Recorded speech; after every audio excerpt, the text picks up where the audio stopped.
Welcome to Pro Wrestling History Daily Top 5.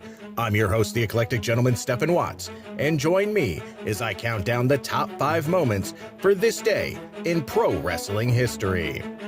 But before we get started, don't forget to like, share, and subscribe. And without further ado, let's get our wrestling history on. Number 10, 2000. WCW officially releases Bret Hart, who then announced his retirement from professional wrestling. WCW had used Hart sparingly since the death of his brother Owen, and scaled him back to only occasional non-wrestling appearances after suffering a concussion against Bill Goldberg the previous December. WCW stopped using him altogether after Hart wrote a scathing editorial about WCW and their product in his weekly newspaper column in the Calgary Sun. So, his release was not unexpected. Number 9, 1996. The WWF hold In Your House, Buried Alive at the Market Square Arena in Indianapolis, Indiana. On that show, of course, The Undertaker defeats Mankind in a Buried Alive match when Taker hit a tombstone piledriver and choke slammed Mankind into the grave and shoveled some dirt on him. The Executioner, Terry Gordy, then made his debut, hitting The Undertaker with a shovel and helping Mankind out of the grave.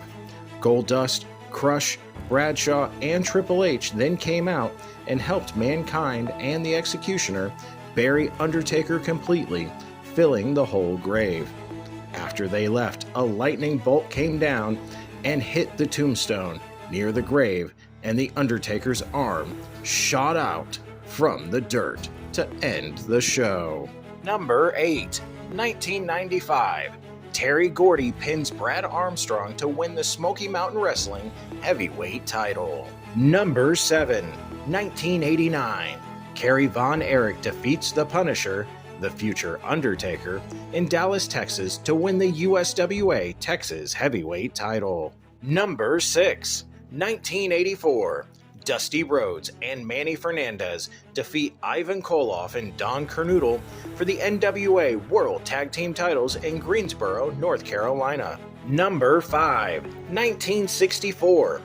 Mad Dog Vachon defeats Vern Gagne for the AWA World Heavyweight title in Minneapolis, Minnesota, ending Gagne's 7th reign with the title and beginning his own 2nd run with the belt. Number 4, 1922. Clarence Euclid defeats Helmer Meyer to win the World Light Heavyweight title in Sheridan, Wyoming. Number 3, 1970. Chavo Guerrero Jr. is born. Having wrestled for every major promotion under the sun, from WCW and the WWF to TNA, AEW, Lucha Underground, Ring of Honor, everyone in between. As a singles wrestler, Guerrero Jr. is a former ECW World Heavyweight Champion in the WWE and a 6-time Cruiserweight Champion between WWE and WCW.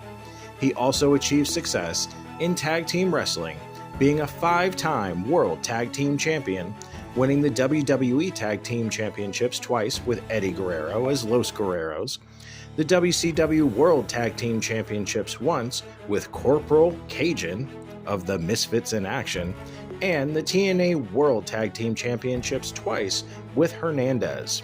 Number 2, 2014. Douglas Albert Baker Sr. passes away. A wrestler and an actor better known professionally as Ox Baker, he was famous for his distinctive eyebrows and his finishing move, the Heart Punch, sometimes called the Hurt Punch, after Baker's famous catchphrase, "I love to hurt people." He appeared in several films, including Blood Circus and Escape from New York. Number 1, 1958. Scott Oliver Hall is born. Known professionally as Scott Hall, he was best known for his tenures in WCW under both his real name and ring name, the Diamond Stud, and with the WWF under the ring name Razor Ramon.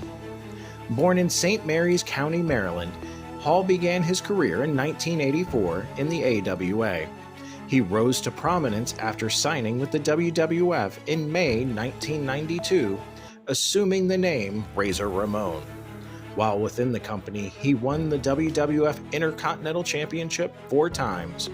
He departed the company in May 1996 and signed with rival promotion WCW, where he became a founding member of the New World Order, along with Hulk Hogan and Kevin Nash.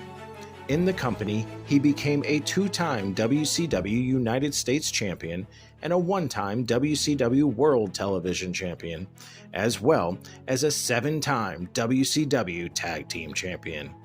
He left WCW in February 2000, returning to the WWF for a brief stint in 2002. And that's our list. Make sure to comment below what you feel was the #1 moment for this day in pro wrestling history.